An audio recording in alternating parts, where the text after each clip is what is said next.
Hello and welcome to study booster. आज की इस वीडियो में हम ये देखेंगे कि हम किस प्रकार से इंग्लिश वाले सेंटेंस को हिंदी में ट्रांसलेट कर सकते हैं। इसके लिए हमारे पास दो रूल होंगे। पहले रूल का नाम है मिक्स टीआर और दूसरे का वर्ब टीआर। यहाँ पे टीआर जो है, टीआर का मतलब होगा ट्रांसलेट रूल। टीआर का क्या मतलब होगा? Translate rule. हम इन दोनों रूल्स के सहायता से किसी भी सेंटेंस को हिंदी में बड़े ही आसानी से ट्रांसलेट कर सकते हैं। तो इस वीडियो को देखने के बाद आपको कभी भी इंग्लिश को हिंदी में ट्रांसलेट करने में दिक्कत नहीं होगी। वीडियो में लास्ट तक बने रहिएगा। तो यहाँ से हमारा पहला सेंटेंस है, द डॉरिस सिस्टम इज कर्ज फॉर सोसाइटी। तो इसे हम दोनों रूल से सॉल्व करेंगे। सबसे पहले हम मिक्स टीआर का प्रयोग करेंगे। अब देखिए मिक्स टीआर का आपको प्रयोग कैसे करना है। अब जिस प्रकार से सेंटेंस को पढ़ो वैसे ही उसको ट्रांसलेट करते चलो। तो यहाँ पे क्या लिखा है? The Doris system. अब इसका मतलब क्या हो जाएगा इतने का? द डॉरिस सिस्टम का मतलब हो जाएगा दहेज प्रथा। दहेज प्रथा, इसका मतलब हम है समझ लेंगे, दहेज प्रथा है। अब यहां पे आ गया कर्ज। कर्ज का मतलब क्या हो जाएगा? अभिशाप। यहां पे हम लिख लेंगे अभिशाप। फॉर का मतलब होगा के लिए, के लिए। सोसाइटी, सोसाइटी का मतलब हो जाएगा हमारा समाज। तो इस रूल को हम कहेंगे मिक्स टीआर। दहेज प्रथा है, अभिशाप के लिए समाज। अब इसे अब सही से किस प्रकार सेंटेंस को हिंदी में अगर ये आ गया तो आप इसे किस प्रकार से सही बनाओगे? देखो, दहेज प्रथा समाज के लिए अभिशाप है। इधर से आपको आ जाना है इसे उल्टे। दहेज प्रथा समाज के लिए अभिशाप है। इस प्रकार आप इसे मिक्स टीआर के सहायता से बना सकते हैं। अब हम देखेंगे वर्ब टीआर से इसे हम किस प्रकार से बना सकते हैं। तो इस रूल में आपको क्या करना है? वर्ब ढूंढना है। तो वर्ब यहाँ पे क्या है हमारा? इज। इस पे हमको ध्यान देना है कि हमारा वर्ब क्या है यहाँ पे? इज। अब देखो, इसके पहले एक पार्ट आ गया और इसके बाद में एक पार्ट आ गया। इसके पहले वाला द डॉरिस सिस्टम और इसके बाद वाला पार्ट क्या है? अ कर्ज फॉर द सोसाइटी। अब यहां से आपको क्या करना है? नंबरिंग करना है। तो ये द डॉरिस सिस्टम इतना पूरा हमारा एक शब्द है, दहेज प्रथा। तो यहाँ पे हम नंबरिंग करेंगे एक। यहाँ पे हम लिख लेंगे एक। और इसके बाद इसके आगे देखिए अ कर्ज फॉर द सोसाइटी। यहां से आप नंबरिंग करिए पीछे से, ये 2, यहां पे 3 और ये 4। अब देखो यहां से जो नंबरिंग हुई है उसी प्रकार आप सेंटेंस को लिख दीजिए। द डॉरिस सिस्टम का मतलब दहेज प्रथा। दहेज प्रथा ये हमारा पहले नंबर का हो गया। उसके बाद देखिए दूसरे नंबर पे क्या है? सोसाइटी। तो सोसाइटी का क्या हो जाएगा? समाज। और उसके बाद फॉर द का मतलब हो गया के लिए, के लिए। और कर्ज का मतलब हो जाएगा अभिशाप। और सबसे लास्ट में जो हमने वर्ब यहां पे लिखा था इज, इसको हम सबसे लास्ट में रखेंगे। तो ये हमारा 5वें नंबर का होगा। तो यहां पे हम लिख लेंगे है। अब सेंटेंस देख लीजिए क्या बन गया? दहेज प्रथा समाज के लिए अभिशाप है। तो इस प्रकार से भी आप इसे बना सकते हैं। अब दूसरा सेंटेंस देखते हैं कि television is the most powerful means of creating awareness in, sorry यहाँ पे ये इन अलग होगा, इन द सोसाइटी। अब पहले इसको क्या करिए आप? मिक्स टीआर की सहायता से इसको ट्रांसलेट करिए। तो देखिए क्या है? Television is the most powerful. तो यहां से आप सीधे समझ सकते हैं कि टेलीविजन है the most powerful. Most powerful मतलब सबसे अधिक शक्तिशाली। मोस्ट पावरफुल का मतलब क्या हो जाएगा? सबसे अधिक शक्तिशाली। टेलीविजन है सबसे अधिक शक्तिशाली मीन्स मतलब साधन से इसका मतलब होगा यहाँ पे। मीन्स ऑफ का मतलब क्या हम समझेंगे? साधन से। यहाँ पे इस सेंटेंस में मीन्स ऑफ का मतलब हम समझेंगे साधन। तो यहाँ से अब हमारा क्या हो जाएगा, टेलीविजन है सबसे अधिक शक्तिशाली साधन। क्रिएटिंग मतलब पैदा करना, अवेयरनेस मतलब जागरूकता, इन मतलब में द सोसाइटी समाज में, पैदा करना जागरूकता समाज में। तो ये हमारा सेंटेंस बनेगा कि टेलीविजन है सबसे अधिक शक्तिशाली साधन पैदा करने जागरूकता समाज में। तो जब आप इसे इस प्रकार से बना लोगे, उसके बाद आप इसे हिंदी में है तो इसे आप सही जगह सेट करिए कि टेलीविजन समाज में जागरूकता पैदा करने का सबसे शक्तिशाली साधन है। मतलब हम क्या करेंगे कि ये जो टूटी फूटी हिंदी है इसको हम सही से सही जगह इनके शब्दों को रखेंगे और इसको मीनिंगफुल बनाएंगे। अब इसको हम दूसरे रूल से देखते हैं। तो ये हमारा था मिक्स टीआर, मतलब हमने क्या किया, सभी शब्दों को एक साथ मिक्स करके सेंटेंस को ट्रांसलेट किया। अब हम देखेंगे वर्ब टीआर। अब वर्ब टीआर में हमें क्या करना रहता है, सबसे पहले हमको वर्ब ढूंढना रहता है। तो यहाँ पे हमारा क्या है, वर्ब इज हमारा क्या हो गया, वर्ब। देखो इसमें वर्ब या हेल्पिंग वर्ब जो भी रहेगा आपको सेंटेंस में उसे पहचानना पड़ेगा। तो यहाँ पे हमारा जो हेल्पिंग वर्ब है वो क्या है, इज। अब इसके बाईं तरफ और दाईं तरफ हमें दोनों तरफ देखना है। देखिए इसके इस साइड इतना पार्ट और इसके इस साइड वाला इतना पार्ट। अब इसके इस साइड वाला जो इतना पार्ट है यहाँ पे हम नंबरिंग करेंगे, ये 1 नंबर हो गया, ठीक है। और इसके इस साइड से हम क्या करेंगे, देखिए इसके लेफ्ट साइड हमने क्या कर दिया, 1 नंबर डाल दिया। अब राइट साइड देखते हैं। अब यहां से हमें क्या करना है, ये 2 नंबर हो गया, ठीक है। सोसाइटी इन द इतना जो है 3रा नंबर हो गया। अवेयरनेस हमारा क्या हो जाएगा, 4था नंबर। उसके बाद ये हमारा 5वां नंबर हो जाएगा यहां से यहां तक।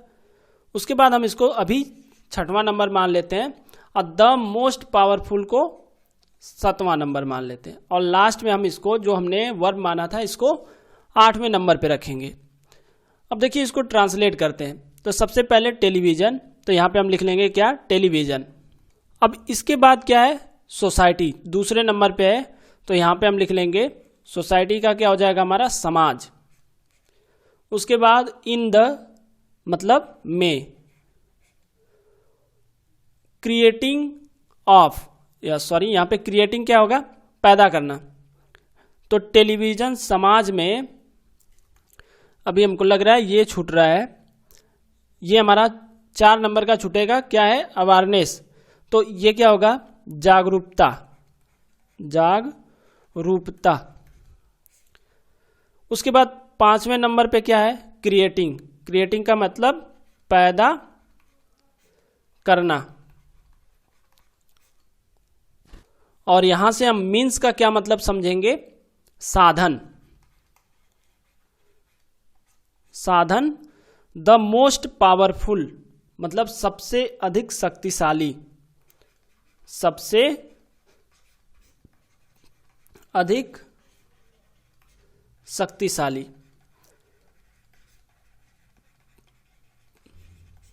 अब देखो सेंटेंस क्या है, 90% क्या हुआ है, एकदम सही बना है। कुछ जगहों पे कुछ गलतियां हैं।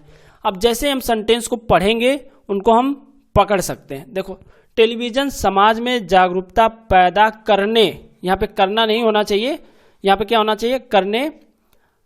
अब साधन, अब यहां से ये साधन कहाँ रहना चाहिए, लास्ट में रहना चाहिए। जैसे हम सेंस इस सेंटेंस का अगर समझें तो टेलीविजन समाज में जागरूकता पैदा करने का सबसे अधिक पैदा करने का सबसे अधिक शक्तिशाली साधन है। लास्ट में हम क्या लगा लेंगे, है। तो ये जो हमारा साधन है ये कहाँ पे रहेगा, इसके बाद रहेगा, सबसे अधिक शक्तिशाली साधन है, लास्ट में इसको हम ले लेंगे। तो इस प्रकार से आप इसको भी बना सकते हैं। ये कहीं कहीं पे थोड़ा थोड़ा सेंटेंस में क्या हो सकता है, मिस्टेक हो सकती है, नहीं तो ये आपको 80 से 90% आपको सही सेंटेंस बना के देगा। इसके जस्ट नीचे वाला सेंटेंस देखते हैं। ये क्या है, our train was running at very high speed living behind all small station. तो सबसे पहले हम इसको मिक्स टीआर से बनाते हैं। देखिए क्या है, आवर ट्रेन वाज रनिंग, हमारी ट्रेन वाज रनिंग चल रही थी, हमारी ट्रेन चल रही थी। यहां से आपको समझना ये भी पड़ेगा कि ये कौन सा टेंस है। वाज रनिंग आ गया तो पास्ट कंटिन्यूअस में आता है, तो इसे आपको बहुत ही ध्यान से बनाना है, टेंस को गलत नहीं करना है। तो आवर ट्रेन वाज रनिंग, हमारी ट्रेन चल रही थी, ठीक है। अब हमारी ट्रेन चल रही थी एट वेरी हाई स्पीड, बहुत ही तेज गति से। एट वेरी हाई स्पीड का मतलब बहुत ही तेज गति से। लिविंग बिहाइंड, लिविंग मतलब छोड़ते, बिहाइंड मतलब पीछे। लिविंग बिहाइंड छोड़ते, पीछे या पीछे छोड़ते, इन दोनों का हम एक ही सेंस निकाल लेते हैं। पीछे छोड़ते ऑल स्मॉल स्टेशंस, सभी छोटे स्टेशन। तो यहां से देख लीजिए आप, हमने इसको यहां पे लिख लिया। अब जब आप इसको बनाएंगे तो क्या करना है आपको, बस इतना करना है कि जो भी शब्द हैं उनको सही जगह रखना है।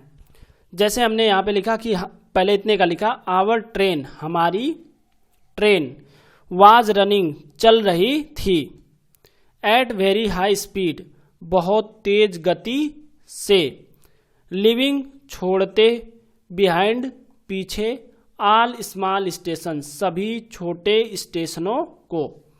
अब इसे आप जब सही क्रम में बनाएंगे तो क्या बनेगा, हमारी ट्रेन सभी छोटे स्टेशनों को पीछे छोड़ते हुए बहुत तेज गति से चल रही थी। तो ये हमारा कौन सा नियम था, मिक्स टीआर का। अब हम इसी नियम दूसरे नियम से इसको देखते हैं, जो हमारा वर्ब टीआर है उस नियम से। तो वर्ब टीआर वाले रूल से हमें लगाते समय हमें सबसे पहले क्या करना है, वर्ब ढूंढना है। तो वर्ब हमारा क्या है यहाँ पे, वाज। तो ये हमारा हो गया वाज, और इसके पहले और इसके बाद में, ठीक है। तो इसके पहले हम 1 नंबर डालेंगे और पीछे से देखिए सभी छोटे स्टेशन, ये हमारा एक ही होगा, सभी छोटे स्टेशन, ऑल स्मॉल स्टेशन। तो ये हमारा कौन सा नंबर हो जाएगा, 2। उसके बाद क्या होगा, ये हमारा तीसरा नंबर हो जाएगा, और लिविंग क्या होगा, चौथा नंबर हो जाएगा, और ये एट वेरी हाई स्पीड बहुत तेज गति से, ये हमारा क्या हो जाएगा, 5वें नंबर पे हो जाएगा। इतना जो है एक साथ हम लेंगे। उसके बाद रनिंग जो है ये हमारा 6वां नंबर हो जाएगा, और इसको हम रखेंगे 7 नंबर पे। तो यहाँ से आप देख सकते हैं कि ये बड़े ही सिंपल से आपके सामने सेंटेंस हिंदी में ट्रांसलेट हो जाएगा। तो सबसे पहले हम पहले नंबर का लिखेंगे। तो पहला नंबर हमारा क्या है, आवर ट्रेन। तो इसका मतलब क्या हो जाएगा, हमारी ट्रेन, हमारी ट्रेन। उसके बाद दूसरे नंबर पर क्या है, ऑल स्मॉल स्टेशन। इसका मतलब सभी छोटे स्टेशनों।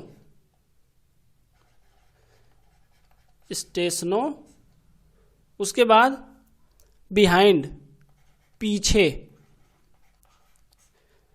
लिविंग छोड़ते, और उसके बाद लिविंग हो गया। उसके बाद एट वेरी हाई स्पीड, इसका मतलब क्या हो जाएगा कि बहुत तेज गति से, बहुत तेज गति से। उसके बाद क्या होगा, हमारा लास्ट में हमारा क्या बच गया, रनिंग। तो रन का मतलब हो जाएगा चलना या दौड़ना। तो हम यहां पे लिख लेंगे चलना लिख लेते हैं, या बाद में हम इसको सही कर लेंगे। या आप पहले अगर ये समझ चुके हैं कि कौन सा टेंस है तो फिर आप इसे लिख सकते हैं कि चल रही, क्योंकि कंटिन्यूअस है तो लास्ट में रही आएगा। और वाज आ गया तो हम यहाँ पे क्या लगा लेंगे, था।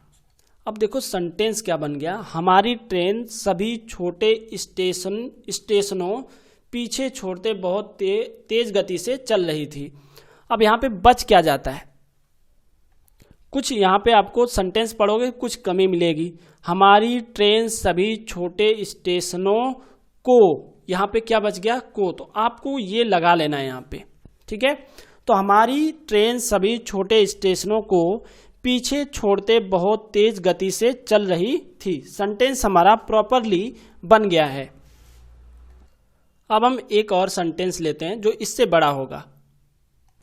यहां से है कि some local persons help the passengers providing them water, tea and something eatable. तो ये हमारा सेंटेंस है जिसे हम दोनों रूल से बनाएंगे, ठीक है। तो सम लोकल पर्सन, इतना जो शब्द है ये तो हमारा क्या हो जाएगा, कुछ स्थानीय लोग। लोकल पर्सन का मतलब होता है स्थानीय लोग, तो इसको हम पहले लिख लेते हैं, कुछ स्थानीय लोग, कुछ स्थानीय लोग हेल्प द पैसेंजर। अब इसका मतलब तो आप समझ ही सकते हो कि हेल्प द पैसेंजर, यात्रियों की सहायता करते हैं। आप सिंपली ऐसे लिख लो, यात्रियों की सहायता करते हैं। प्रोवाइडिंग देम, देखो अब यहां पे हमसे कुछ मिस्टेक हो रही है। ये जो हमारा सेंटेंस है इतना हमको समझना चाहिए कि ये सेंटेंस किसमें है, पास्ट इंडेफिनिट में है। यहाँ पे वर्ब की सेकेंड फॉर्म यूज हुई है, तो इसलिए हम यहाँ पे है नहीं लगा सकते, ठीक है। जब सेंटेंस पास्ट में है तो हम है का प्रयोग नहीं करेंगे। तो यहां से हम लिख लेंगे सहायता करते हुए, सहायता करते हुए, प्रोवाइडिंग देम, उपलब्ध, उपलब्ध उन्हें पानी, चाय, देखो यहां पे लिखा है वाटर, टी, चाय एंड, और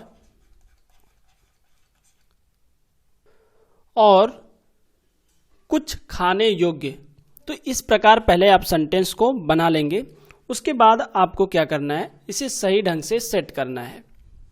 तो सेंटेंस हमारा क्या बनेगा कि कुछ स्थानीय लोग यात्रियों की सहायता करते हुए उन्हें चाय, पानी और कुछ खाने योग्य वस्तुएं उपलब्ध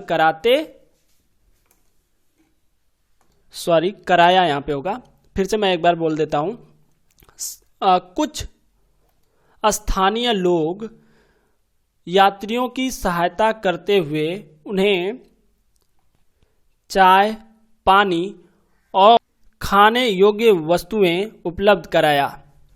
तो यहाँ पे हमने इसे लिख दिया, आप देख सकते हैं कि कुछ स्थानीय लोगों ने यात्रियों के सहायता करते हुए उन्हें चाय, पानी तथा कुछ खाने योग्य उपलब्ध कराया। अभी हमारा सेंटेंस भी किसमें है, पास्ट में है। यहाँ भी हमारा जो इंग्लिश का सेंटेंस था ये भी किसमें है, पास्ट में है। अब इसको हम सेकेंड वाले रूल से देखते हैं कि ये सेकेंड वाले रूल से प्रॉपरली लगता है या नहीं। तो अब हम इसको बनाते हैं अपने वर्ब टीआर वाले रूल से। यहाँ से देखिए, यहाँ पे एक कॉमा है जहाँ पे यहाँ से लगा के यहाँ तक हमारा एक सेंटेंस क्या होता है, पूरा हो जाता है। उसके बाद क्या है, providing them water, tea and something else, ठीक है। कामा के बाद वाला ये है, और ये तो आप समझ सकते हैं कि वाटर को, टी को, इसको अलग करने के लिए कामा लगाया गया है। तो ये वाला कामा नहीं होगा क्योंकि यहाँ पे एंड आ गया। तो देखिए किस प्रकार से हम इसे बनाएंगे, सम लोकल पर्सन्स हेल्प्ड, तो ये हमारा क्या हो गया, वर्ब हो गया। अब क्या करेंगे हम, इससे पहले एक पार्ट और इसके बाद में एक पार्ट, तो यहां से यहां तक एक पार्ट होगा और यहां से यहां तक एक पार्ट होगा। तो सम लोकल पर्सन, जो इतना हमारा सेंटेंस आ रहा है, सम लोकल पर्सन, ये हमारा क्या हो जाएगा, एक नंबर हो जाएगा। यहां पे हम क्या लिख लेंगे, एक। इसके बाद जो हमारा द पैसेंजर्स आ रहा है, इसके बाद वाला जो सेंटेंस है, यहां पे हम क्या लिख लेंगे, यहां पे हम लिख लेंगे दो, ठीक है। और यहां पे ये तीन लिख लेंगे हम इस वर्ब को। अब इसको क्या करते हैं, हम पहले बना लेते हैं। देखिए, some local person help the passenger, तो पहले क्या आ गया, कुछ स्थानीय, कुछ स्थानीय लोगों। उसके बाद दूसरे नंबर पे क्या है, पैसेंजर। तो कुछ स्थानीय लोगों ने यात्रियों, अब तीसरे नंबर पे सहायता, ये हो जाएगा यात्रियों की सहायता की। कुछ स्थानीय लोगों ने यात्रियों की सहायता की, हम भी यहां पे क्या लगा लेते हैं, अब कामा। अब यहां से providing them water, tea and something eatable. अब देखो ये वाटर, टी और समथिंग ईटेबल, इतना हमारा क्या हो जाएगा, एक में आएगा। तो ये बच गया हमारा देम, तो यहां पे लिख लेंगे उन्हें। अब क्या होगा कि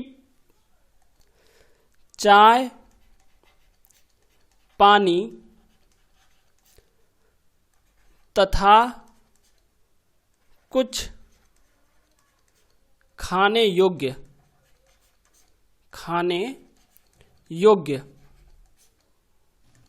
अब बच गया प्रोवाइडिंग, तो इसका मतलब क्या हो जाएगा, उपलब्ध कराया। तो ये हमारा सेंटेंस पूरा बन जाएगा कि कुछ स्थानीय लोगों ने यात्रियों की सहायता की, उन्हें चाय, पानी तथा कुछ खाने योग्य उपलब्ध कराया। तो आशा करते हैं कि आपको इतनी चीजें अच्छे से समझ में आ गई होंगी। आप इसे अपने बुक में से पढ़ें और जैसे हमने यहाँ पे आपको बताया इसी प्रकार से आप ट्रांसलेट करने का प्रयास करें। अगर आपको मीनिंग में प्रॉब्लम आती है तो आप बहुत से ऐप आते हैं, डिक्शनरी अब तो मोबाइल में आ गई है, बहुत से डिक्शनरी हैं, या आपको कुछ भी नहीं मिलता तो आप गूगल ट्रांसलेट को डाउनलोड कर सकते हैं। वहाँ से आप क्या करिए कि जितने भी वर्ड मीनिंग है रोज़ 5 या 10 वर्ड मीनिंग लिखिए और उसी के हिसाब से अगर आपके किताब में जो भी सेंटेंस है उसे ट्रांसलेट करने का प्रयास करिए। तो वीडियो को यहीं पे समाप्त करते हैं। वीडियो आपको कैसी लगी कमेंट बॉक्स में ज़रूर बताएं। धन्यवाद।